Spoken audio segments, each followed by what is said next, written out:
মুখ্যমন্ত্রী মমতা বন্দ্যোপাধ্যায় দ্রুত আরোগ্য কামনায় বজরংবলীর মন্দিরে পুজো দিলেন দলীয় নেতাকর্মী ও তার অনুগামীরা। শুক্রবার মমতা বন্দ্যোপাধ্যায়ের জখমের খবর পুরুলিয়ায় পৌঁছাতেই উদ্বিগ্ন হয়ে পড়ে ঘাসফুল শিবির।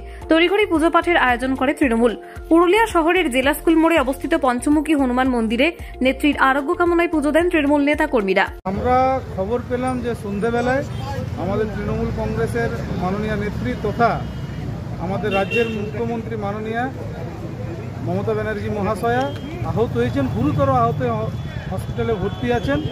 আমরা পুরুলিয়া শহর যুব তৃণমূল কংগ্রেসের সমস্ত পরিবার আমরা তার সুস্থতা কামনা করার জন্য ভগবান হনুমানজির কাছে প্রার্থনা করলাম যাতে উনি তাড়াতাড়ি সুস্থ হয়ে উঠুন, কারণ আপামর পশ্চিমবঙ্গের মানুষ তাকিয়ে আছে ওনার দিকে। তাই আমরা ঈশ্বরের কাছে প্রার্থনা করলাম উনি যাতে তাড়াতাড়ি সুস্থ হয়ে উঠে।